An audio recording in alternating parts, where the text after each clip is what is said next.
I show up to work. I still remember to this day. It was a rainy day. It was a shitty day. I was tired as fuck. Middle of the summer. Gym's fucking dead. I'm lucky if I can book 2-3 PT appointments a day because I've been in this gym for years, right? This letter comes in, FedEx envelope. Manager looks at it, throws it in the trash. Now, for those of you that don't know, a FedEx envelope ain't fucking cheap. It's like a $10 letter someone's sending. It's got to be something important. I'm like, hey, I'm sitting in the office with the manager, hanging out. I'm like, yo, Christian, what's that? He's like, oh, some gym that closed, selling for pennies on the dollar. You know, but Chris is not gonna look at it. So Christian is the manager, Chris is the owner, throws it in the trash. I'm like, what'd you say? He's like, some gym that closed. Funny part is life has a way of coming full circle. And this was one of the gyms I had cold called like 10 times and they would hang up on me. I would offer them $50,000 a year to be personal trainer in the gym, and now they're closed. Yeah, that could have helped them keep that gym, huh? Yeah. The funny part is I bought this gym for 50 fucking grand, like $40,000 actually, right? So I immediately start jumping up and down. I'm like, this is it. This is it. God has sent me a fucking letter. Dude, we all have the best time ever to start a small business. If I'm not gonna be 100% in, I'm not gonna do it. Come on, man, just be yourself. Yeah, and just show up as yourself. If you don't realize what I'm really about, I'm about freedom, family, and my country. Tony, cheers. We got nothing to drink right now, but all right, you get your Red Bull. I had one. We pounded it already. So I like to kind of give it to your viewers, your friends that are going to watch this off your social media, which you have a great following that you've built up because of the work that you put in. But Fireside America is about turning around and helping people in this fucking country. Yeah. And if more people did that, we wouldn't end up in the place that we are today. Yeah. You're a guy that I see turning around helping your boys. It seems like your crew, your friends, people you know are helping you build these gyms out. Yeah. And you're on a mission. There's more purpose behind than you just wanting to get that money, which again, we all want to make money. Yeah. We all want to have the nice shit that we have. And you've obtained probably a lot of those things you dreamed about 10 years ago. You have already. Yeah. And you still have your foot on the pedal. Yeah. So Fireside embodies that shit. I love guys like you. I love that chip that you have, the drive that you have. Born in Bangladesh, came over here to America at 4 years old. You love this country. Yep. One of the biggest things that stood out to me out of all your great fucking content was you being pissed off about this flag that wasn't big enough, the American flag, outside your gym, on the outside part of your gym. Because you have an internal gym and you have an outside gym, which is fucking unreal. Yeah. Everybody said that gyms were trending down 10 years ago while you're blowing up. Yeah. So you are everything that we want on the podcast. You're going to drop a lot of nuggets for people, so I appreciate you being here, man. My pleasure. So tell us how this journey started. High school, trainer. Yeah, so when I was 15 years old, I started lifting, and I absolutely fell in love with it. Every day after school, I would go to the gym, and I wouldn't really leave the gym until the doors were closing at almost like 11 o'clock at night. It was about 3 years into training where I really fell in love into it, like really read everything there was to read about it, every magazine, every site you can imagine. I would just absorb the information. And, you know, I was about to graduate high school and kind of need to find a job to save money to go to college. You know, I grew up very poor, so my parents didn't really have a college fund for me. I wanted to go to school to be an actor, and, you know, growing up with foreign parents, if they were going to give you money, it wasn't definitely go to an acting school. So I was like, you know what, I got to get a job, but I want to do something I really like. One of my boys was like, hey, man, we should be trainers. I was like, trainers? Like, yeah. I'm like, fuck do we know about training? I don't go to school. He's like, yeah, but we know everything about training. We just have to scale it down for the average person. I was like, all right, so what do you got in mind? He's like, listen, we can make like $50 an hour as a personal trainer. I'm like, $50 an hour? Like, bro, get fucking real. Like, minimum wage is $5.50. We're going to make 10x minimum wage with no college degree. They're like, yeah, bro, we can do it. So I get a job at LA Fitness. And for the first 9 months, didn't even really know what my job was. I would train people every day that were assigned to me, but I didn't know my job was to sell. So I was in the sales side of the fitness industry, working at the gym. My job was to sit down with Mrs. Jones, do an assessment, kind of assess her goals, gather up her past, draw from her experience, help her invest that into the future by buying a training program. And then when they would buy a training program, we would hand them off to a personal trainer. You know, I didn't know I signed up for a sales position, but when I sat down with my manager at the time, because of my outgoing personality, he put me in a sales position as a personal trainer, opposed to being a personal trainer that just same clients over and over and over. 9 months go by, I'm barely making enough just to pay for my drinks, my protein shakes, my pre-workouts, the bus ride, all the food. You know, when you're really into fitness and you're meal prepping, it eats up a lot of your capital that you're making as a teenager. So 9 months go by, I graduate high school. 2 months after graduating high school, I'm like, fuck, I really got to get it together. One day, I believe that life doesn't happen to you, it happens for you. One day I go to lunch, I come back. There was like, I think 8 people on the sales staff and like 6 personal trainers. We come back and everyone's fired except for me. I have no fucking clue. I suck just as much as them. But for whatever reason, I wasn't fired. So my boss wound up actually quitting as well because the company was making cutbacks. They were really, really tight on getting the sales where they need to be. We're good. No, I'm just saying. Okay. I don't know if you want to get on the umbrella. Are you on the umbrella? You're good? Are you guys good? I'm good. Very good, yeah. So I was like, you know what? All right, no worries. He wound up quitting. We get a new boss. The boss just happens to be friends with one of the top sales guys in the entire country. #1 in sales, would always see his name on the chart. And one day we went to a sales meeting. My last boss never took us to the sales meeting. I went to the sales meeting. I meet all these guys that are making $50,000, $60,000, $70,000 a year as a personal trainer doing sales. And you don't really know what's possible for you until you see somebody else do it. So I saw these people making a fortune. You know, at the time, making $60,000, this is 15 years ago, it's equivalent to making like 100 grand these days as a personal trainer at LA Fitness. So I was like, damn, they're really fucking killing it. I would love to also do it. So I asked them, I'm like, what do you do different? They're like, well, we read. Leaders are readers. The only difference between what I know, the only difference between where I am and where you are is what I know. I'm like, well, what is it that you know? They gave me these books on sales. I had like $100 to my name. I went to Barnes & Noble the same day. I bought every book they told me about. Then I became a reader. I started extracting as much information as possible out of these books. There's 2 ways you can learn things, right?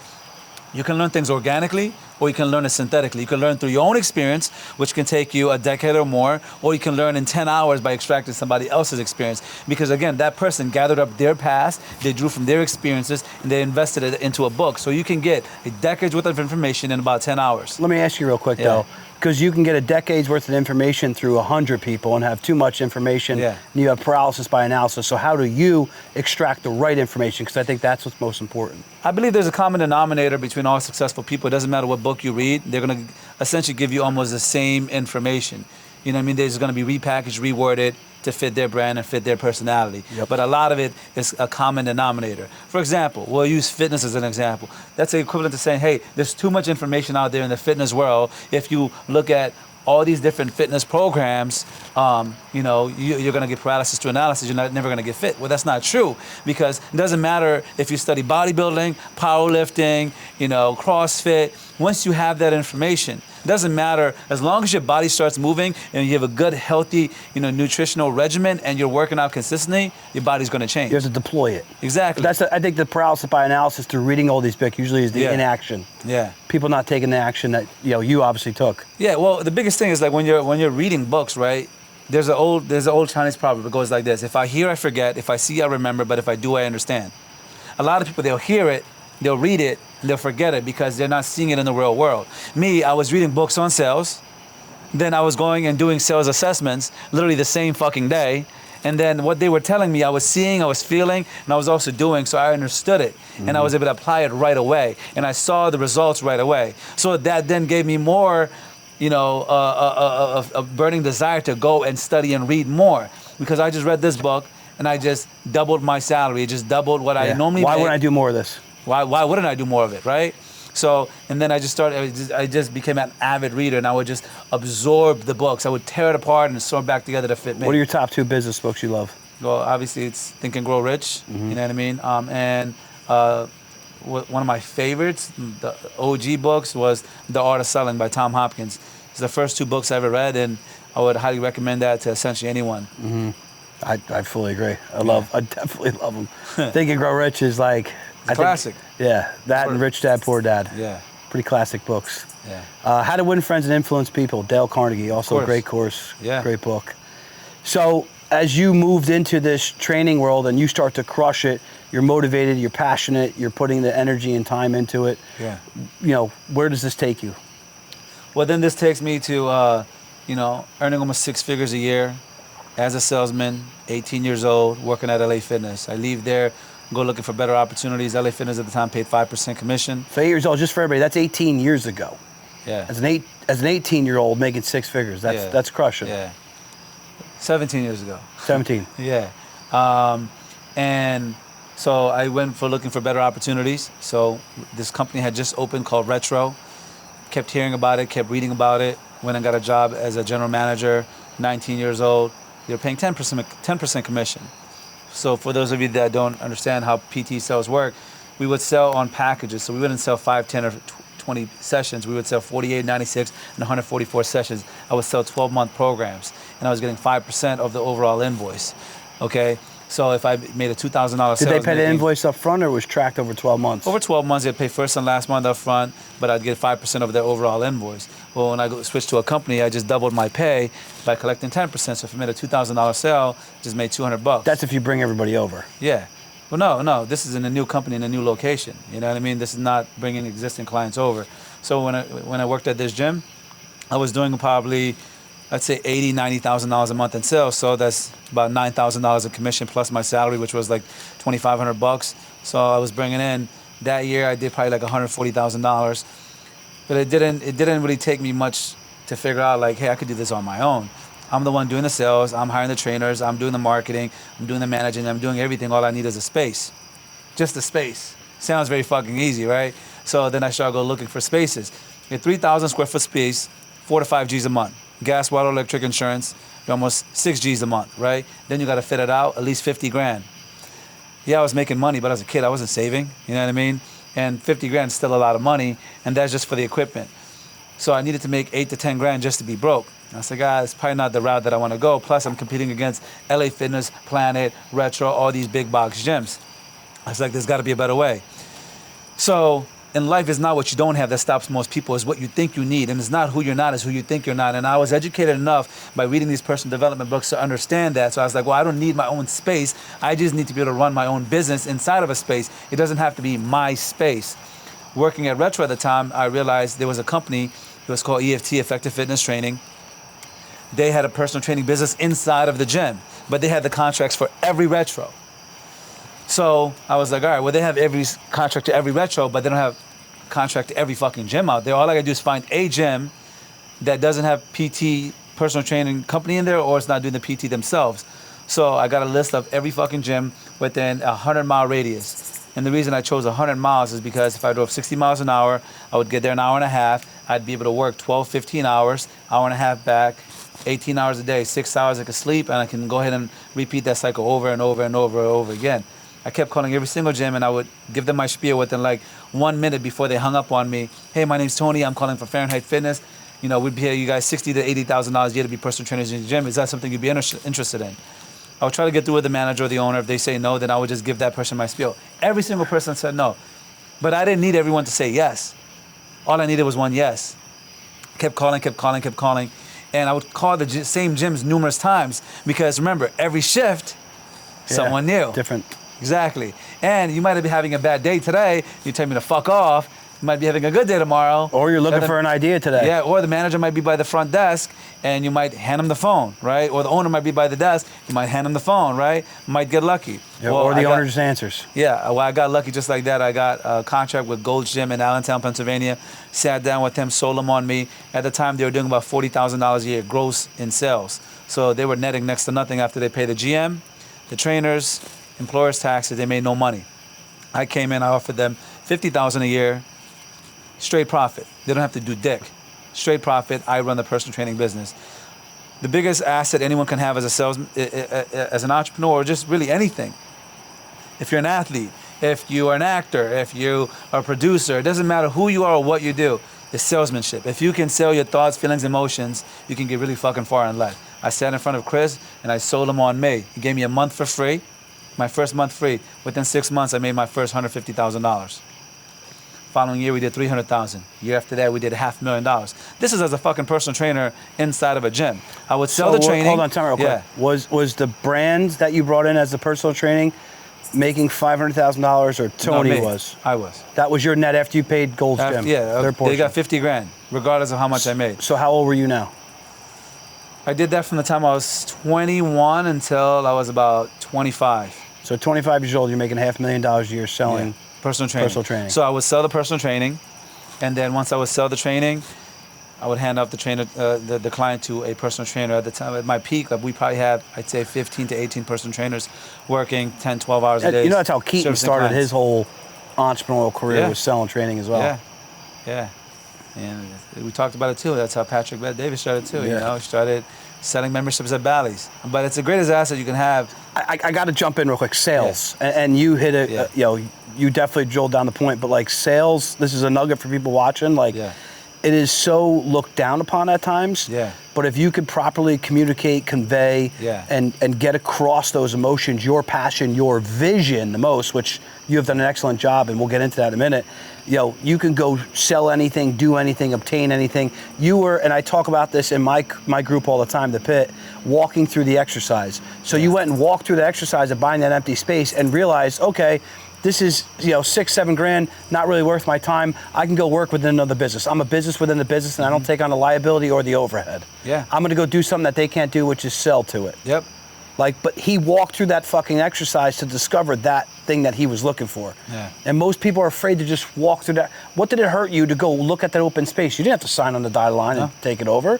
Yeah. But that was your balls to take action, and that's the gap that I see with most people. It's not even the most smart guys out there or the smart girls out there. It's someone who's willing to just take action. Yeah, I mean, I think that's the biggest separation from winners and losers, right? An entrepreneur or anyone that succeeds in anything, they jump off that cliff and they grow wings on the way down because your survival depends on it. Yep. You know what I mean? So like the biggest thing is that most people, they're afraid to jump because they're afraid to fail. But failure and success, they're not two different things. They're one and the same. You have to fail in order to succeed. And if you want to be one of the best in the world, you have to fail. It's a prerequisite to you actually being able to win. Could you get good at playing basketball unless you took the shots and you missed the shots and you got good at shooting? Of course not. Mm-hmm. Well, how can you get good in life and you get to the next level in life and earn more money, be a better entrepreneur without taking the risk, without failing? Because remember, every time you fail though, and you start over, you don't start from scratch, you start with what? Experience. Mm-hmm. So you're gonna be able to play that game better. It's kind of like when we're kids, we play video games, we might get to level 6 on Zelda, right? And you fucking fail, but it's not going to take you as long to get to level 6 the next time around because you know exactly where the boogie traps are, you know exactly which way to go, you know exactly how to beat that game.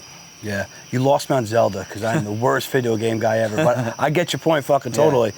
But I think what most people don't do is go and just say, hey, I can do that. So your limiting beliefs went from like, oh, we can make $50 an hour. You didn't believe that. Yeah. Your boy told you that. Yeah. To quickly going, I can make $500,000 a year selling PT training to why not me pitch, you know, these wealthy guys to go blow up Fusion Gyms with me. Yeah. Like that quickly accelerated in your mind, personal development books, the coaches, the Robs of the world, whoever else you were working with, as well as you're special, right? It's your ability to go do that, but anybody can do that. They may not do it on the scale that Tony's doing it or Ryan wants to do it. But if you want to be happy and make $400 grand a year, and to a lot of people, dude, that's a lot of money, and it is, right? Yeah. But to the guy making 40 grand a year, driving 60 hours a week in a truck right now, he doesn't believe he can make 400. And you and I both know that he can make 400 just as hard as working as he is in the truck right now, doing something different that he probably likes more. Yeah. What would you say to that guy or girl? Expand your mind. Your mind is just like a parachute. It only works once it's open. You know what I mean? And the fastest way to expand it is to surround yourself with greatness. And some people might say, well, I can't because I live in this town or I live in this hood. I won't be able to do it. You might not be able to physically surround yourself with them, but you can virtually surround yourself with them. Roger Bannister, I'll give you a great example, right? Roger Bannister was the first man that ever broke the 4-minute mile. It was thought that before him, that if you ran that fast, that you would have a heart attack and you would die. Since then, hundreds of thousands of people have broken the 4-minute mile. All it took was the belief that you can do it. So the main reason a lot of people, they don't believe it's possible for them is because they're not seeing the people around them being able to do it. Yeah, they don't but you don't exposure. physically need to be around them. You can virtually surround yourself with them. Just like the people sitting at home watching this video, you're virtually surrounding yourselves with me and Ryan. And that's how we met, virtually, through Rob. And Yeah. now, obviously, we've met in the flesh a couple times. But, Yeah. like, these are people that I met online, I was observing, and there's a Yeah. lot of bullshit out there, I'm not going to lie. This is why I pitched my coach, Drew, like, hey, I'm a real relatable, crazy fuck. Kicked out of high school, got in trouble, then. Everything that was batting against me in my world of my friends and my neighborhood was like, hey, you can't go do this shit, watch me. Yeah. I got kicked out of 8th grade and then the junior year. I never got a GED and never got through high school, right? Got a GED later, but I never did that in my original path of financial planning. Yeah. So I walked out and someone said, hey, you can just pass this investment test and you can go roll over $1 million. I'm like, what? Yeah. Really? Yeah. So this motherfucker could go tell someone to roll over $1 million Yeah. and I can make 5% on the bonus up front on that. Yeah. So someone expanded your brain and you're like, all right, I'm going to go do that. Yeah. How many people do you think that you grew up with that sit there and say, I can't do that? Everyone. So I don't have that thing. I don't have what Tony has. And the crazy part is they'll see me do it. I come from the same place as them, with less education than them, less experience than them, sure with less resources than them. They watch me do it and they still don't believe it's possible for them. And the reason they don't believe it's possible for them and the reason they're not confident in their ability is because they haven't invested in themselves. A lot of people aren't confident because they don't deserve to be confident because they have put nothing into building their confidence. What was the first investment in personal development besides the books that you read? A person you invested in, a coach, a mentor? Tony Robbins, man. Brian Tracy. I mean, his shit is out there. I mean, now it's easier than ever, It's virtually. free. Yeah. You even got to pay for it. Just go on YouTube. Or is it a $100 virtual, fucking dial into Tony talking or a Nick talking or? But the thing is, right, when people, because it's sold to us over and over and over that formal education is the road. Yeah. But formal education will earn you a living. Self-education can earn you a fortune. How can someone earning $50,000, $60,000 a year teach you how to make $600,000 a year? They can't. If they could do it, they would be doing it. Mm-hmm. You know what I mean? Those who can't do, teach. Yeah. Those who can't do, teach. Yeah, it's something that gets me riled up all the time, and it's also what burns. I'm not gonna lie, it's the chip on my shoulder. Like, hey, you kicked me out of school. You said I wouldn't. You said this. You said that. It drives me to go win. But I have fully seen, especially in the people that have come into my world of Fireside's ecosystem, people I want to mentor.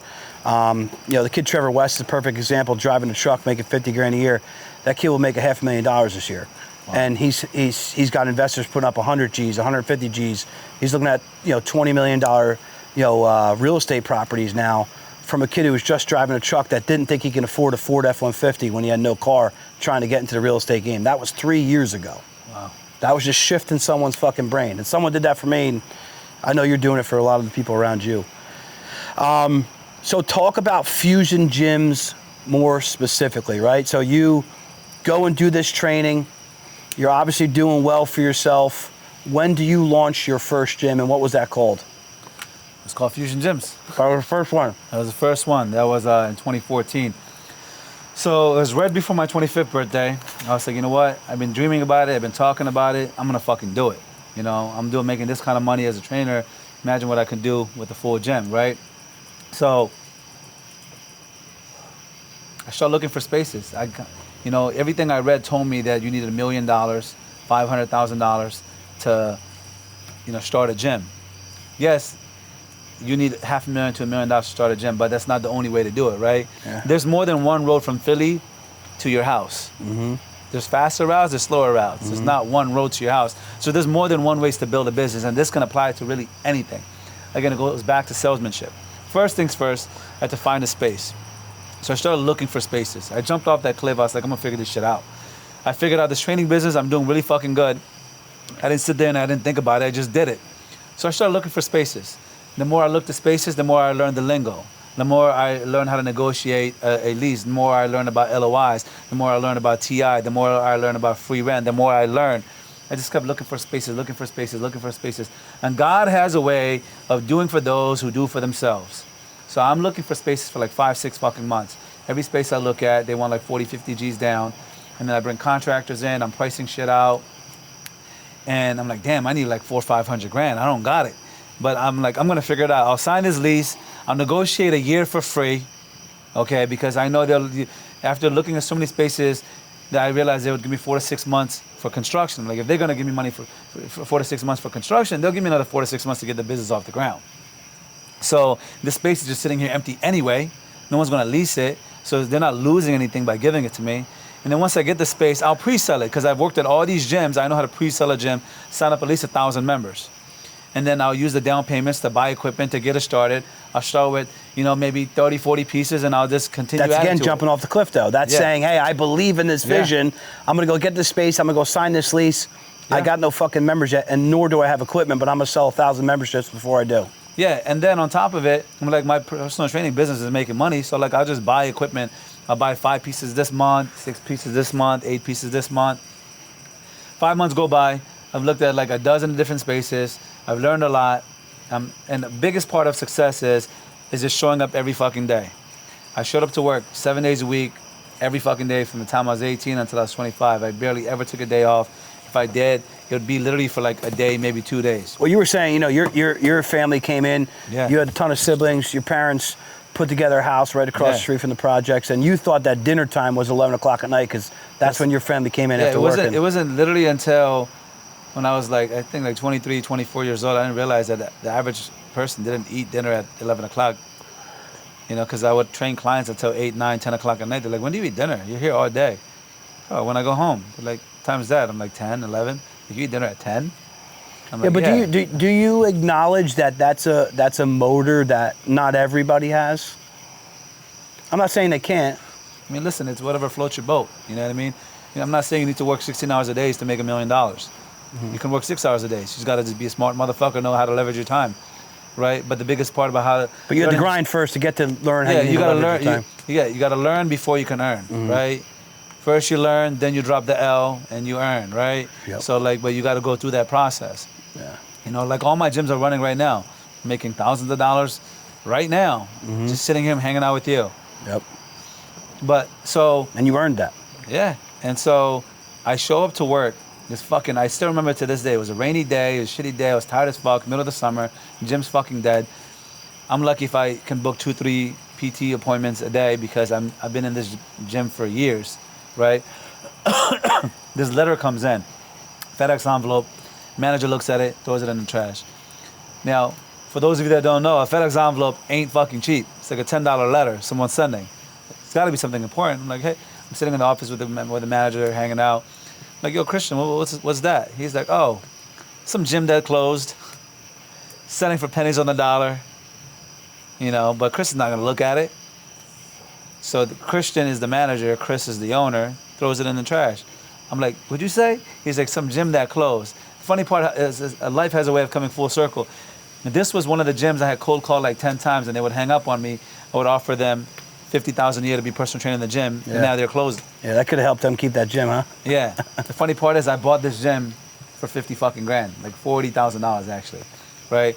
So I immediately start jumping up and down. I'm like, this is it. This is it. God has sent me a fucking letter. He's sending me, this is it. This is a sign. I'm jumping up and down. I get in my fucking car. I drive down there immediately. I walk through the space. The girl that's working the front desk, she's like, hey, we're closing at the end of the week. We're not selling memberships. I'm like, I know. I'm buying this place. I had no idea how much it was going to cost to buy it. I had no idea how to fucking fit it out. Walking through the exercise. Hundreds of thousands. But I'm just saying, I'm buying it. I'm imagining. You're vividly manifesting it, right? I'm painting this shit in my head. Relaying the equipment out. So I call the real estate agent. Again, go back to salesmanship. I sell him on me. My name's Tony. Here's who I am. Here's what I've done. I started this business with $700. We're doing $500,000 in personal training. Imagine what I could do with the gym. Sell him on me. Comes by, shows me the space. He's like, all right, Tony, we're sold on you. We'll take you as a tenant. I'm like, well, there's a caveat. He's like, what's the caveat? I'm like, I need the equipment. I didn't have hundreds of thousands of dollars saved for this equipment. To fit out a 10,000 square foot space, you need about $400,000 or $500,000 worth of equipment. I didn't have $400,000 or $500,000 saved. So he goes, well, the equipment's not ours. But again, because I went through the process, I understood that if you have good credit and you have strong credit and you're a strong tenant, the landlord will give you what's called TI. TI stands for Tenant Improvement Allowance. They'll give you $300,000, $400,000, $500,000 towards construction. Well, this tenant got $500,000 towards construction. I know this gym was only open for a year. There's no way you paid this money back yet. So also going through the process, I learned you have to give a PG when you're getting money from the landlord. Yeah. The PG is a personal guarantee. So I said, well, what are you going to do with the money that they owe you? They're like, oh, we're going to sue them. I'm like, listen, you don't want to sue them because the only person that's going to win is your attorney and their attorney. It's going to be years before you ever see any money. And the way corporations work, good luck penetrating any of these other LLCs they have to get this money. It's not going to happen. Tell them you'll let them walk away from this lease if they leave the equipment. The equipment's worth 10 cents on the dollar, right? So it's $500,000 worth of equipment. It's worth maybe 50 grand on the wholesale market. Once someone comes and buys it, tears it all apart, over a course of 6 to 12 months, they sell it, they might make 150, 200 grand. Tell them to leave the equipment. You let them walk away from a $500,000 liability, and they would only make 50 grand on this equipment. So they walk away, the landlord keeps the equipment as a part of the lease, I take the space and I get the equipment as a part of the lease. So now I get $1 million facility, spend $500,000 on equipment, And you keep his cash $500,000 on flow construction. Exactly. I give him $25,000 down as a deposit. First month's rent, I negotiated 6 months rent free to get the business off the ground. I made $1 million when I was 25 years old. The gym at the time was only $5 a month. You're probably wondering, well, how the fuck did you make money? How'd you make $1 million on $5 a month? We know the $10 model works. So I just repackaged it and rebranded it. Planet Fitness was $10 of the month. It's when they're brand new and they're fucking crushing it. I said, well, how can I make this seem cheaper and how can I repackage it? So I had a $69 annual fee and $5 a month, total $129. Planet, 10 a month over 12 months, $120. I'm $9 more. So I know, and I'm getting half the money up front. So I opened up, within just a few months, I signed up 2,000 members. And I have 2,000 prospects to sell training to. Within literally our first month, we make 100 grand in down payments from people signing up and paying the annual fees, and they're paying for training. First year, we make $1 million. I'm like, wow, it's fucking crazy. So I went out there and I looked for more gyms for sale. I rinsed and repeated the process 3 more times in 1 year. So it literally went from no gyms to 4 gyms in 1 year. What were all the gyms doing? The first one, we were doing about 100 G's a month. The second one, we were doing like 40. The third one, we were doing like 30. And the other one, we were doing like 20. And you were putting up no cash. No cash. You were just utilizing the system of leverage. Well, when a business is underwater, right, and you're stuck in a lease, you're paying that lease and you're paying to keep the business open. If the business is in the red, the money's coming from somewhere. It's coming from the person that owns it. A lot of times you can step in their place and take the space from them. They just want to get the fuck rid of it. Mm-hmm. They don't care the investment that they made, that they're losing. They just don't want to keep bleeding every month. They want to get off the cash flow. They want to stop the bleeding. Yeah, the cash flow's hurting. Yeah. So if you have the experience and you can show them that, hey, you're the person, you can convince the landlord and them that you're the right person, they'll walk away from the business. I did that 4 times. I got 4 facilities for literally nothing. But a lot of times, like, okay, you did that once, right? So I think for most people, it's like, hey, I went and did this. That is such a big hurdle. Like, people tell me all the time, like, Ryan, they'll hit me up, DMs, calls. Ryan, you don't realize how intimidating it is to go into small business and lay out 100 grand, do this. Dude, I'm told you about this fun factory like Dietrich had, right? Like, I'm not going into that with $3 million. That's what's going to take. I don't have $3 million liquor right now with everything I've deployed, right? Seller financing, structuring a deal, doing different things, walking through the exercise, you make it happen. Then you can rinse and repeat. Most people stop at that first gym. They didn't say, I'll go get 4. Yeah. I mean, right? it worked once. Yeah. Why would it work again? Yeah. And if 3 work and 1 doesn't, you're still in the head. You're still in the green. Yeah, and I wasn't personally guaranteeing these leases. So if it didn't work, just walk away. We're going to take a short break. Yeah. We're going to jump back into this. We're going to go into Fusion Gyms a little bit more. Yeah. And then we're going to talk about some fun trending topics. Sounds good. We'll be right back. Taking a quick break in the podcast, I want to talk about the Pit 2.0. What is the Pit 2.0? It's made up of a huge network of people across all different industries that are solving problems, creating solutions, and also bringing together a lot of marketing and sales idea. If you want to get into a Pit group like this, it's very inexpensive, $147 a month. If you want to learn more about it, check out the links and the information below. Cool. So hopping back in, we took a quick break. We got the fire sparked up. You know, I want to move into Fusion Gyms and really talk about how you were able to create that opportunity for yourself. And a lot of times, you know, I think you mentioned luck at one point, but I know you know it's not luck. It's showing up every day. It's doing the hard work, focusing on the details, and then creating that one opportunity, that one person that changes your life. So I want you to talk a little bit about how you met your partner who's helped fund Fusion Gyms and how you guys work in whatever capacity you do. How did you meet this gentleman? What happened? Tell the people. Okay, well, have 4 gyms, right? So we got to the 4 locations. Now, as an entrepreneur and as a young entrepreneur, you don't know what you don't know, right? So every mistake I made, remember, I got 4. Make a $10,000 mistake, quickly becomes a $40,000 mistake. Make a $20,000 mistake, quickly becomes an $80,000 mistake. It wasn't long before I went from 4 to 0. So I had to sell 2 locations, and I closed 2 locations, took the equipment, one of the 2 that I closed, and I built our Grand Ave location. That one's been open for about 6 years. Got that one off the ground. Again, sold myself to the landlord that I would make it. Hey, yeah, these, and the funny part is one of the ones that I sold, he was the landlord in. And he kind of helped me get out of that sticky situation, got the space released, and had to sell him that, hey, this one's not gonna close, this one's gonna make it, because I'm back to me, I'm focused. You know, Tony can put out 1 fire, he can't put out 4 fires, but I know I can handle this. So sold him on me. Our rent at the time was 30 G's a month. I could afford 10,000, you know, for the members that I had. So $10,000 a month for the first year. I rack up a bill of $250,000. Following year, I'm paying 20 G's a month. Now I rack up a bill of 120 G's. Following year, I'm able to pay 25. I'm slowly building the business back up, because remember, rent is just one small aspect. Well, not one small, it's one aspect of my overhead. Our overhead is 60 G's a month. 30 is rent. Then the other 30 is payroll, gas, water, electric, insurance, and operating costs, right? So the business is making money, but I'm essentially living in the gym, so I can save us whatever money I have. I don't have to pay money for a car. I don't have to pay for shit. I can wake up, I can work, and go back to sleep, wake up, work. My office was literally by the front door.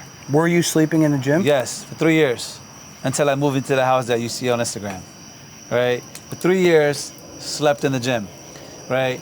But I'm paying whatever I can, and he sees it, and this guy's a wealthy guy. He understands what it takes to be a successful entrepreneur. He sees I'm doing my best. He doesn't evict me. He puts the building up for sale.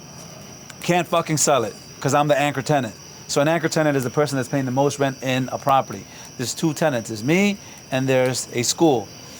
An anchor tenant being a no-name gym is very scary, especially when you're trying to buy a building for $8 million.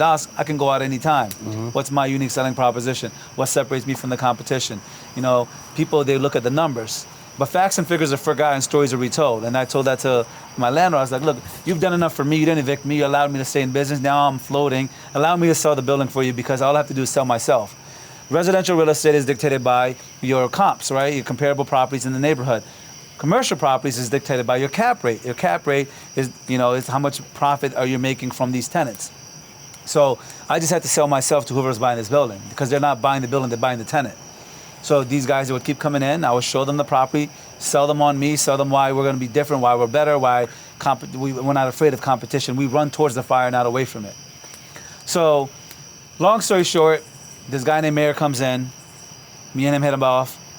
He loves the property. He's ready to buy the property. There's a few stipulations in my lease that says I can break the lease and just walk away. I had a week lease. He said, Tony, I need you to amend this lease, because the way it's set up right now, you can just walk away and I'd be fucked. So the bank wants less of a risk. They either want me to put down another $1 million to buy this building, or they want you to sign a new lease. And this is a new relationship. This is a new person buying the building. And mind you, I just made it out of the mud. Like, we are just making money now, making maybe $4,000 or $5,000 a month. You talk about piecemealing and playing chess. You were barely paying the rent in the other place, sleeping there. Yeah. Now this guy wants to sell it because he wants to be out, and now you got to sell the building for him, sell the new guy. Yeah, and so life's all about finding problems, becoming the solution. I had no way of paying my old landlord the $500,000 that I owed him. I said, increase the price by $1 million. He's like, I can't even sell it for $7 million. You mean sell it for $8 million? I said, yes, I'm gonna pay you more rent. So that more rent will equal the building being worth more. Yeah, the numbers make sense. Okay, so you'll get $1 million. You'll get twice as what I owe you. They'll make more money per month. And he's like, okay. So we said, this is for $8 million. Now I'm the one selling it, not the real estate agent. They come through, I sell them on me. This guy wants me to sign a new lease.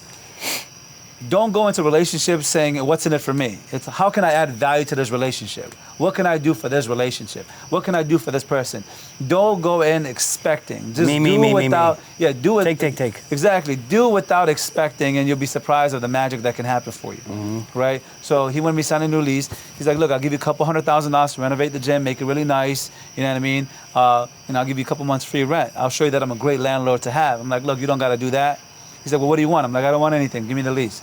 I signed the lease. He's blown away. Comes in, he's like, if COVID happens again, how are you gonna pay rent? I'm like, I got this equipment business on the side. He's like, what do you mean? I'm like, during COVID, when everything was shut, people needed to work out. That was a problem. I became the solution. All the equipment you see in my gym, I manufactured for myself to cut down my costs. So I already had all of the suppliers lined up. So when gyms were closed, I was importing equipment and selling it. You know, we were selling it from the aerobic studio. We had shipping containers in the parking lot. We were selling it from the parking lot. We were selling it from my girl's house, from the garage. We were fucking delivering it. We were making really, really good money selling equipment because no one had a place to work out. People that are into fitness, they need to work out. So I was like, I'll be fine. I'm like, I'll be able to pay you no problem. They're like, well, what's keeping you from growing this business? I'm like, capital. I'm like, by the time I sell it, I get my money back, pay the factory, get the new inventory here. It's 4 to 5 months. I'm like, I'm leaving millions on the table. He's like, if you not had enough cash flow. He's like, if you had $1 million, what would you do? The biggest part of success is when preparation meets opportunity. A lot of people, they're waiting for the right opportunity, but they're not prepared for it. If someone gave you the money right now, what would you do with it? You have no fucking clue. You don't have the experience to do anything with it, and you don't have a plan of how to execute. I did. Yeah. Well, I had a haven't thought about warehouse, it. I had inventory, I had what I wanted to buy, so I broke it down for him. Came back a week later, brought his partner. He's like, this guy couldn't stop talking about you since he met you. He says, we need to invest in you. He's like, tell me about yourself. So, sold this guy on me. A week later, they gave me a check for $1 million. We bought inventory, fucking hit it out of the park. Right, and then at the time I'm building our Fearless Hills location, which is the location that everyone knows about. You know, it's huge and it's under construction, but I don't have the capital to finish it because again, I jumped off this cliff. I was like, I'm gonna figure this shit out. I signed that lease during COVID, right? When no one was signing leases. I took a 70,000 square foot fucking building when nobody was signing leases. But again, I played offense while other plays defense, right? When there's blood in the streets, fortunes will be made. No one wanted to sign a lease. This building that I occupy should be 100 G's a month. I pay $30,000 a month for it. And that's right in Philly or right outside Philly? It's right outside of Philly, and I locked it in for 20 years. At a 20-year lease, I have 10-year lease, 2 5-year options. So I was like, and I got a 1.5 years rent free. Because again, no one was signing leases. They're not losing anything because no one's gonna lease it anyway. Yeah. And I was like, well, as I make money, I'll just keep dumping it into the business. I'll build this wall, I'll put the electric in this month, I'll put flooring in the next month. Piecemeal it. Yeah, exactly. So then the market crashes, Ukraine gets invaded, and everything fucking goes to shit, right? Any money I had in the market, in the stocks, in crypto, went down to shit. But life doesn't happen to you, it happens for you. If that didn't happen, I wouldn't have done what I did next. I went back to them, I was like, look, I want to raise capital. Here's what I'm doing. Here's my grand vision for Fusion. We're gonna be the Apple of fitness. We're not just a gym, we're an experience. We're all things fitness. We have a restaurant, we're gonna have apparel, we're gonna have equipment, we're gonna have the facility, we're gonna sell franchises. Here's the full model we're gonna do. Then he invests $10 million into the business, and we finish that location. We revamp our Grand Ave location, and it literally takes off like a fucking rocket, like a bat out of hell.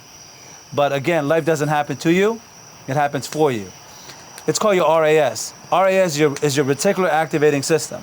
When you have a goal set in mind, that's why they say that any great entrepreneur you listen to, any self-help book you read or you listen to, they'll tell you write down your goals. Because when you write down your goals, they become vivid, they become real, and then your RAS, your reticular activating system, the part of your brain that is responsible for finding opportunities where you would normally see obstacles, you're gonna find opportunities. You're gonna start looking around, you're gonna start doing shit to get you towards that goal. So I had that goal, and I had exactly where I wanted to be. And so where other people would see an obstacle, like, oh, everything's going to shit right now. No, everything's going to shit. So investors with money are not buying real estate, but your cash can't sit in the bank. They got to do something with it that's going to bring them back a greater return on investment. They need leverage than inflation, on people. right? And they need something that's going to bring them back capital. Money is the cheapest thing in the world. Everybody has it. Once you're a millionaire, right? Once you're worth 10, 15, 20 million, well, what do you want to spend the money on? Once you have liquidity in the bank, it's actually not a good thing, it's a bad thing because it's evaporating because of inflation. So they need to put it into something that's going to give them a greater return than inflation. So where most people don't try to raise capital because of the war in Ukraine, because of how shit the economy is, because Biden in office, they needed to put that money somewhere. And I was like, there's no better place for them to put that money than with me. Yeah, you're your best stock. Exactly. So I went there. I sold them on me. I sold them on the business. They invest $10 million into the gym, so we can finish our revamp our grand location, finish our Philly sales location, and literally we take off like a fucking rocket ship. How many gyms are you at now? We're at 3. 3, and you recently have been looking at buying this mall, which is like a massive square footage. Mini malls. Mini malls. Are you moving forward with that? What's going on with that? That looks interesting. Donald Trump is one of my favorite authors, one of my favorite entrepreneurs. He says the person that cares less wins. Right, so for every one deal you want, negotiate 5. Mm-hmm. So we're negotiating 5 different leases, we're negotiating 3 different purchases, and then when they're all negotiated, we're gonna put them all on the table and we're gonna cherry pick the best one. Mm-hmm. So we're looking at, because of the NDAs we've signed, I can't tell you what malls we're looking at, but we're looking for, we're looking at a few malls that they're practically dead. There's 80-90% vacancy. There's no value to add, but with putting a Fusion there, we're bringing a lot of value. We're making a centerpiece of the town. You know, I joke around and I say, we don't own a gym. We're building a fucking city. We're building a town. You know what I mean? I call it the Fusion verse. It's not just a gym, it's an experience. It's your third place. There's 3 places in a person's life, right? Starbucks is a very successful business, not because they're great at selling coffee. They're great at selling an experience. Mm-hmm. Howard Schultz is also one of my favorite authors, right? He said there's 3 places in a person's life. There's home, there's work, and then there's your place. Mm-hmm. I'm building your place. So if you work out or you love fitness, I'm building your place. Mm-hmm. What I mean by that is not just the gym. It's your place. It's where you go to unwind, see your people, hang, yeah, whatever it is. Yeah, so like at our new location, we just finished building our beer garden. So we have a full restaurant, fast casual restaurant, just like Chipotle, but flavors from all over the world. So you can go there every single day and not eat the same thing twice. And the menu changes every single month based on the seasonality of the fruits and vegetables that are available. And we just built a beer garden. People like beer and drinking and working out. I'm like, yeah, just because you work out doesn't mean you don't fucking indulge in life, right? People aren't going there to get fucked up. They're going there, having a few beers, hanging out with people that they can connect with, that have a lot in common with. They're watching the game. They're doing work on their computer. We have super fast Wi-Fi. Like our beer garden is 15,000 square feet. And then our outdoor gym is another 60,000 square feet. The inside of the facility is 70,000 square feet. So it's an experience. A barbershop in your other gym. We have a barbershop. We have a salon. You know, we have a retail shop opening. We have a spa opening.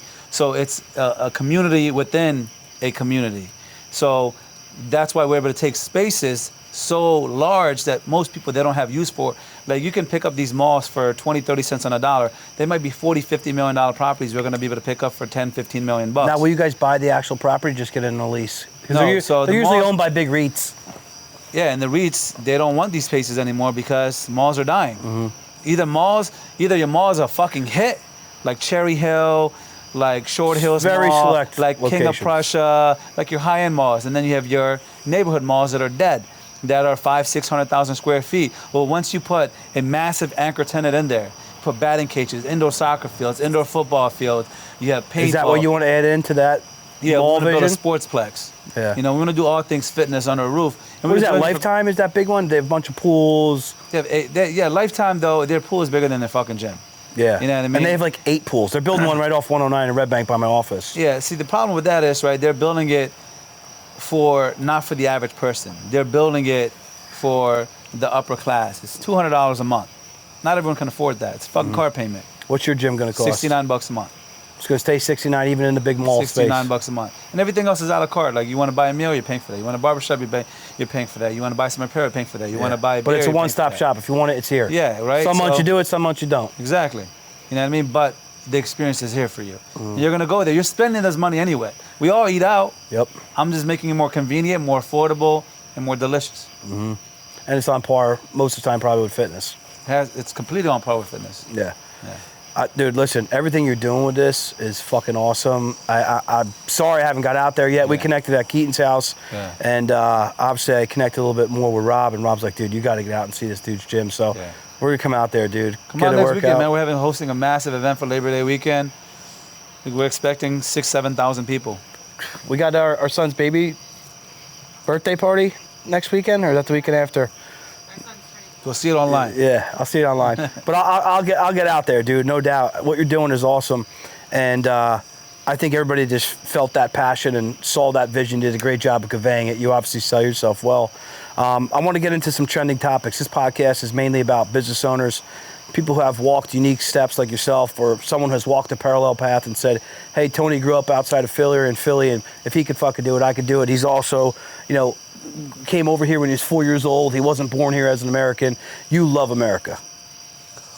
One of the best things, and I said it earlier, was that flag move. Through and through, man. You love America, and you said it earlier too, we were chatting at the bar. Foreigners, a lot of times, and we had a guy on from the Middle East who has the same sentiment, they have more an appreciation for the freedom we have, the opportunity we have, than the people who were born here and spoiled then that are maybe in their 30s or 40 years, because they didn't go through anything really hard, and they're about to. Yeah. I mean, it's kind of like, imagine, like, rich kids don't appreciate money. Why? Because it's been easy. They were born with it. Yep. Right? We place a little value on things that we have to earn that's just given to us, right? Most Americans don't appreciate America because they were born with freedom. Yep. They were born with opportunity. They were born with free education. They're born to be able to break past any class they wanted to as long as they put in the work. So they don't really appreciate it. Things that are given to you in life for free, we place little value on. And things that we pay for, we place the most value on. But the paradox is the opposite, right? The things that cost the most amount of money in the world are the cheapest. Doesn't matter how big your house is, it burns down, you can get a new one. Doesn't matter how fast or expensive your car is, it breaks down, you can buy a new one. But the things that are given to us for free, like our family, like freedom, like liberty, the things that were free for us were actually the most expensive things in the world, because no matter how hard someone works in Bangladesh, unless they have the right person in America or fate lines up with them, they're not coming to America. You can't do this shit anywhere else. Yeah, and I think you can, but it's a lot less of a fucking opportunity, a lot less. The scales are not even debatable. So you talk about Trump, you love freedom. I think that this is one of the most real motherfuckers I've ever seen in politics. Being a guy that's been in finance for 17 years, I was forced to pay attention to what's going on in the market, politics, right? That moves market. One idiot comes out and says something, the market's down 30%, 50%, whatever it may be. And I saw Trump come in and say these things that have made me nuts for years, and everybody said that you can't do that. You can't come into Washington. You can't throw a wrench in the, you can't be the cog in the wheel. Trump has done every bit of that, and he has exposed the media. He's exposed dirty politicians. Washington, D.C., it's corrupt as fuck. And now this guy is arrested with a mugshot today for election interference. Yeah. How does that make you feel as somebody sitting there going, this is the only dude I think actually defending freedom? I think the biggest thing is a lot of people, they feel like they don't have the power, that they feel like they can't, their voice doesn't matter. So most people, they call it the silent majority, because most people stay silent because they feel like their voice don't matter. But it's easier now to be heard than ever before in history. 1776, there was no social media, right? Yeah, it was shot heard around the world internet. The only way to communicate is face to face. What happened to England? Did they fucking win or lose? Yeah. You know what I mean? One person can make a difference, because one neighbor talking to another, one neighbor standing with another. You know what I mean? That's what made difference. That's what built America, right? Yes, we as an individual can't be heard, and we as an individual can't really make an impact. But if we connect with one another and we put our differences to the side and see what we have in common as Americans, we can have all the impact we want. You know what I mean? But sitting on the sideline saying, hey, my voice doesn't matter. Well, it does matter. The small voices make an echo, and that echo turns into a roar, and that roar can be the sound of fucking freedom. Yeah, and that roar is fucking Trump. And he's fucking roaring. Yeah. And I think he's going to roar a little bit louder. Yeah, absolutely, bro. You know what I mean? I wouldn't say that you and I are much different, but we're different, right? Yeah. You grew up in Philly. Yeah. I grew up here in Bricktown, Yeah. right? I love everything about what you're doing, who you are. You seem like a great person to me. Like, I'll stand in lockstep with you any day of the week. Yeah. And there's too much of like the separation that the powers to be caused in America. Yeah. And that shit drives me nuts, Yeah. right? Hey, I'm a white kid. You're gonna call me racist. Fuck you. Like, why am I fucking racist? Yeah. That's some bullshit. That pisses me off. I'm not racist at all. Tony can come hang out in my yard. Fucking Johnny. Yeah. Fucking, Teddy, Juan, whoever the fuck it is, right? Come hang out. You're a good dude. You show respect. You show respect to my family, my property. We're cool. Yeah. America's built on those people, not the shit that they try to point out, the little petty bullshit on extremes, far, left, right, black, white, all the bullshit. If they can separate you, they can conquer you, bro. They can separate you. you can't unite against them. It's as simple as that, bro. You know what I mean? And it doesn't matter what you see on social media. It doesn't matter what you see on the internet, bro. Go to any mall in America. Go to any school in America. Go anywhere in America. There's adversity everywhere. Yep. You know what I mean? You don't see people fighting. You see it on this, and it's magnified. Because if it's magnified, and they can stir those emotions, they can keep you separated, they can keep you distracted, and they can stay in fucking power. Like January 6th, or it's just them doing Or it. anything. Yeah. You know what I mean? They can blow up anything, but they can calm down anything. Yeah, you see that, another trending topic, that dude, he led the Wagner group over in Russia. Yeah. Supposedly his plane was just shot down. I don't know if you saw that in the news. Yeah, he was a guy that kind of pushed back on Putin. Yeah. I mean, who knows? We could have paid the guy $50 billion to do that and then made him disappear. But, you know, he's a guy that was wanted by one of the biggest oligarchs, if not the biggest oligarch in the world. Yeah. You know, the leader of Russia, Putin. Yeah. Do you think that he would put his name on a flight that he was traveling on? Of course not, bro. Especially at that level. Come on, man. Come on, dude. He's probably hiding out somewhere. Yeah, he's fucking chilling on an island already, Yeah. protected as fuck. But probably from us, who knows? Yeah. You know, you think about so many psyops that are out there. What are some other trending topics that really interest you? Some stuff going on outside of business. I mean, social media, man. You know, I think Elon is doing an incredible thing with Twitter. You know, with freedom of speech. You know, I told a lot of my friends, you know, during the elections that, you know, listen, they're gonna try to silence us. They're going to, you know, try to control the information that goes out there. And literally my cousins, my friends, my family, no, this is not communist Russia. They're not gonna stop freedom of speech. I'm like, bro, they're fucking silencing the president, the sitting president of the United States. Yeah, they kicked They him can off. do that to him. Yeah. You don't think they can do that to the average Joe? Mm-hmm. Look what happened. Much easier. Look what happened over the last 3 years. This is not America. Yep. You know what I mean? Feels like a third world country. Feels like we're in a communist country. And why is that? It's because it's called systematic desensitization. They systematically desensitize us little by little by little they by put 'em in a little by little. psychosis. Exactly. They didn't do it all at once. They took all of these freedoms away, and they gave back 95% of it, kept 5. Mm-hmm. They're gonna do it again. Yeah, you lose that tyranny little by little by little. These people, they're playing a game.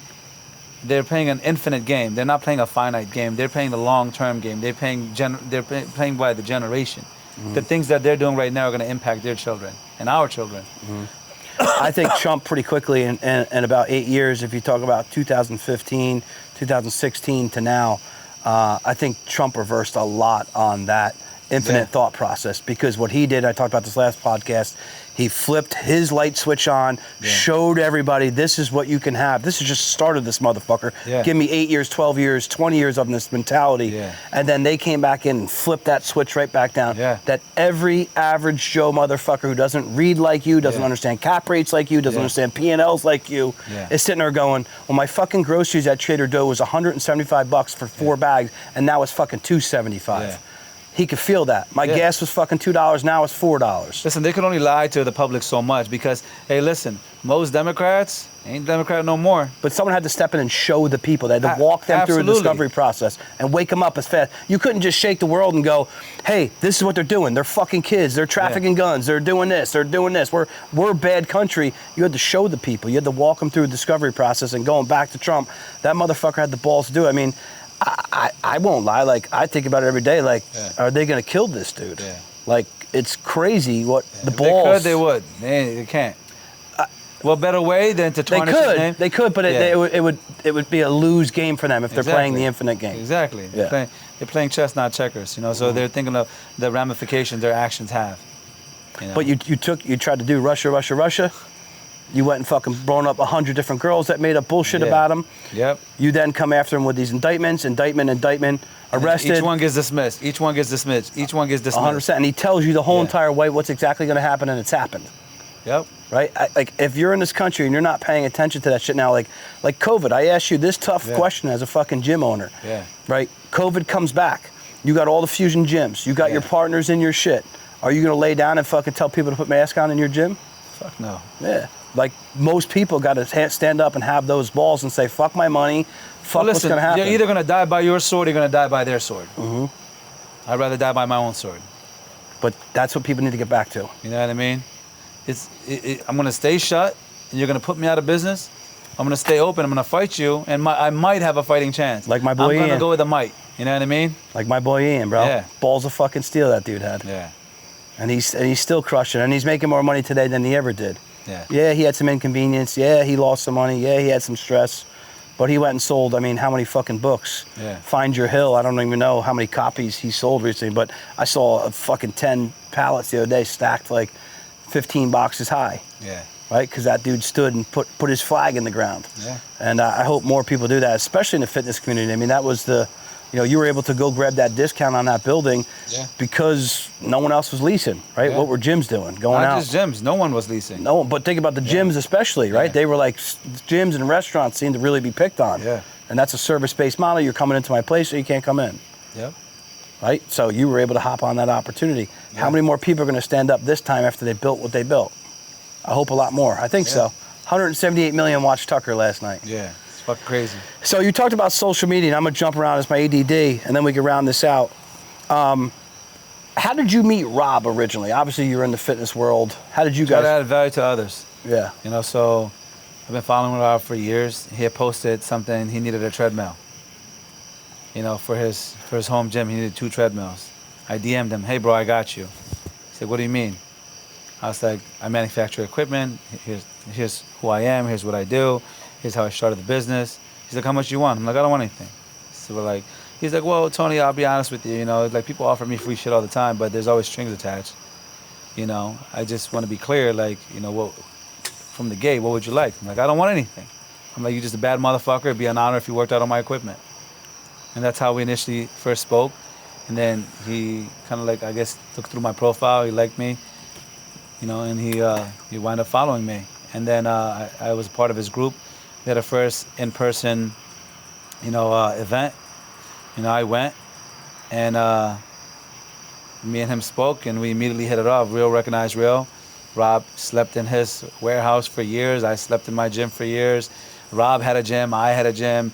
We had a parallel life, you know. He's just a few years ahead. Mm-hmm. Me and him hit it off, and we've been friends ever since. Yeah, he is definitely a real dude. Yeah. You know, there's a lot of people on social media that are, you know, putting some fraudulent shit out there and acting like someone they're not because they feel like that's what's going to get them paid. The authentic people, you know, get paid and live happy too. Rob's definitely one of those real dudes. Social media for me has you know, got us together. You know? Rob's like, "Hey, Ryan's got a cool little podcast." Yeah. Good dude. That's how I met Keaton, which introduced me to Rob, all through social media. So I've beat a dead horse for this. The people that watch my shit every week, like if you are not on social media as a small business owner, or even as an entrepreneur selling, right, fitness selling, fucking, you know, cabinets, high-end cabinets, whatever it is that you're selling, your buyer is online. Yeah. Right. There's nobody not online. I think maybe if you're 65 plus, maybe you're not fucking with. You're on Facebook. Yeah. You're somewhere. Yeah. But, you know, maybe 65 plus, you're not on Instagram or you're not on Twitter. Yeah. But you're somewhere on social media. So the buyer is below, right? You're 34. Yep. 34 years old. You know, there's a lot of younger kids that are going to come up behind you that are going to buy your products and buy your services for a long time. Yeah. Who cares about the people that maybe aren't on it? There's still billions of people on social media. Yeah. If I can get 1/8 of 1% of that, dude, that's a lot of people and a lot of money. Yeah. So social media is something that you continue to put out. And I want to talk about content more specifically. I see you. Do you have a couple content creators? One. Just which one guy does all your stuff? And you guys are pumping out how many pieces per week, would you say? 30, 35. Busy week, maybe 40, 50 pieces. You know. How much are you getting ahead of that? Are you putting, or is it all just like, hey, he does it, edits it right there and posts it 2 hours later? Yep. Yeah. There's no waiting. Just dump it. Yeah. Just create content, you know. And we try to create content and just add value. Like, if you go to our gyms page, it's nothing about the gym. It's just me trying to add value to other people's life through my experiences and how I built my gym. And indirectly, people talk about my gym. You know what I mean? So that's how we met, you know. But it's really like, and my girls asked me a few times, well, why are you creating the content? What's the point? I want to add value to others. I don't know why. And you're also documenting it. Yeah, you know, but I don't know why I want to add value to others. But if it wasn't for other successful entrepreneurs that came before me and that poured into me, I wouldn't be who I am. I am who I am because of the people that came before me. So my candle lighting somebody else's candle does not dim my light. It just makes the world a brighter place to live. Your abundance, and you're turning around and helping Yeah. the next guy or gal in line, which Yeah, absolutely. There's so many mistakes I didn't make because of what I heard from other people. So I'm just trying to be that beacon of light for them. that's fucking awesome. Round this out, I ask two questions typically. First question is, if you could tell any young entrepreneur, business owner, what's the one thing that you think is most important, right? As an entrepreneur, we could rattle off 10. What's the most important thing that you think? YouTube. Replace that, with watching TV. Like we've done, so like a lot of construction that we've done. Like you asked me earlier, is that your crew? Yeah. So like the outdoor gym expansion we just did. We just built the beer garden and 3 full basketball courts. We did a 40,000 square foot build. We did it in 2 weeks. Something that would take most people 6 months of site work to do and going through the process. We did it in literally about 15 days. Yeah, because that's all in-house crew. Yeah, but I learned all of it on YouTube. So anything you want to learn, you can learn on YouTube. You can learn it for free. You don't got to pay a fucking dollar. Doesn't matter if it's carpentry, plumbing, electrical. And am I saying go start an electrical business learning on YouTube? No, but it will give you the information and education to want to get started. Like, I've done electrical jobs, but I don't do the work. I know the information, so when I go negotiate with a subcontractor, right? Guess what? I know what I'm talking about. I know how the job should be done and how much it's going to cost. If I go bid a roofing job, literally last night, sitting there watching roofing videos because we're about to replace a couple 100,000 square feet of roofing between a couple buildings that we own and a couple buildings that we lease. And I'm literally learning it, so when I go and negotiate with my subs, guess what? I know exactly what I'm talking about. Same thing with building these gyms. Every aspect of my gym, from designing it, to laying it out, to manufacturing the material, to the actual building of the building, I've learned on YouTube, and I do the entire process. And I save millions of dollars doing it. Like, our facility should cost $40-50 million to build. Like, your typical Lifetime Fitness costs between $28 to $38 million to build. We built our gym for literally $10 million bucks. A third of the cost, and it looks way fucking better. Yeah. And it's way fucking bigger. And the reason being is I know where to cut costs. I know what things should cost and what it shouldn't cost. I'm not wasting money. I'm not hiring AGC to oversee everything, giving him an X amount of dollars, and then he goes and pays the people. No, I go to each individual sub. I negotiate all the contracts. I go buy all the materials, and I watch the construction happen. So, like, YouTube will be anything you want to learn. Absolutely anything. From making music to making videos to becoming an influencer, becoming a YouTuber. It doesn't matter what it is. You can learn it on YouTube, and it's free. Take the time. Yeah, Or all Rumble. it takes the will and takes the time. Yeah. Got to be persistent and consistent. That's the first time anybody ever said that one. I like that a lot. Second thing, if you want to give a shout out to, your partners or 2 or 3 people you want to rattle off that you want to give some love to, we want to help give them love as well. Well, one will be my girl sitting right there. She's a rock My star, rock. came out with you. Yeah, it wouldn't be possible without him, it wouldn't be possible without her, I'm sorry. Wouldn't be possible without her, because, like every day I go home, the house is taken care of, our kids are taken care of. You got curry on the stove. Got curry on the motherfucking stove, you know what I mean? And doesn't matter how late I work, how early I leave, doesn't fight with me. She knows I have a vision. She tries to be the wind underneath my sail. There's 2 types of people in the world, right? They're anchors and they're propellers. People that hold you back and people that push you forward. I can honestly say she's pushed me forward. My life has infinitely changed since the day we met. Even when we first started Relentless, the first ever investment that I ever got without even asking was for my girl. She gave me $50,000 towards our inventory. And she was helping me sell it out of our garage. It's fucking awesome. You know what I mean? Another person or persons I would like to thank would be Rob Bailey and Andy Frisella, because they motivate me every single day. They built something worth wanting to emulate. Flag Nor Fail and First Form, they both literally started with nothing. They built something out of nothing. Yeah, Rob and Dana, both from the fucking grind. And they're impacting millions of lives, and I love to do the same. Gary V, there were days where I didn't feel like getting up and going to fucking work, and I would literally put on his videos, and I'd get fucking amped up, and I fucking listen to this motherfucker at 4 a.m., 5 a.m. driving to work. He talks fast, man. Gary's a fast talker. Yeah, Andrew Tate, man, he's the fucking man, What's going on with him? When I first heard him, like, God, this fucking guy is annoying. This motherfucker's everywhere. And, but I didn't really listen to the message. It's just, Gary, I felt the same way about Gary Vee when he first came on. It was just sounding fucking annoying as fuck.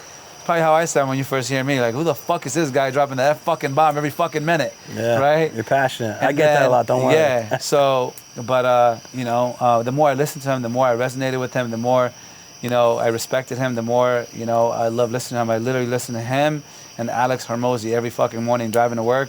20 minutes of Alex, 20 minutes of Andrew. I'm just listening to them while driving to work. You know what I mean? But yeah, I mean, those and Tate's over there in the country right now, and they're pushing sex trafficking charges on him, which I've discovered is really dropped. It was all dropped. What they were doing is saying that because he helped blow up some chicks that were on OnlyFans, he was sex trafficking, which is just the fucking craziest charge ever, and something that obviously they couldn't win with.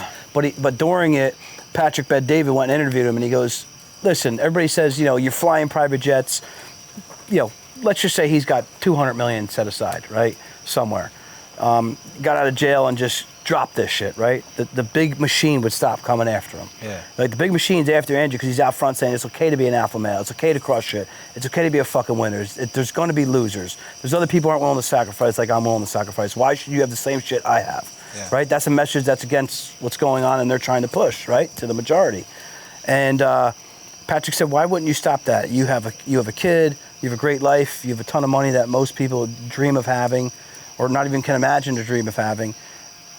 And he said that's not in me. Yeah. He goes, trust me, of course you think of that. He goes, but that ain't in me and I would never fucking do that. Yeah. And we should all embody that. Like, whatever it's at Andrew's scale or just in your community, in your fucking town. And who knows where that can take you in the future. So I love those guys. Andy as well. He's preaching his sermon all the time. Yeah. He's putting the shit out that we talked about today. And I've held back on a lot of the politics shit because it's like business and people don't want to talk about it and everybody's a silent majority. You don't have to want to talk about it. You're going to feel it. You're going to experience it. And it's part of your life, regardless if you like it or not. Yep. Might as well. That's like having a broken leg and ignoring the leg. Yeah. Well, the only way to fix the leg is to look at what's fucking broken. Mm-hmm. So it's not always pretty, but you kind of have to do it. You got to chew on it. Yeah. Tony, this has been fucking awesome. You dropped a shit ton of nuggets. Yeah. I really let you run with it and I just enjoyed shooting the shit with you. Yeah. I'm excited to come out to the gym and wherever this relationship, whatever value I can add to you, dude, push it my way. I'll try to versa. Do as much as I can. Cheers, brother. Thank you. Yeah, my pleasure. If you enjoyed the podcast and you want to learn more about it, check out the links below.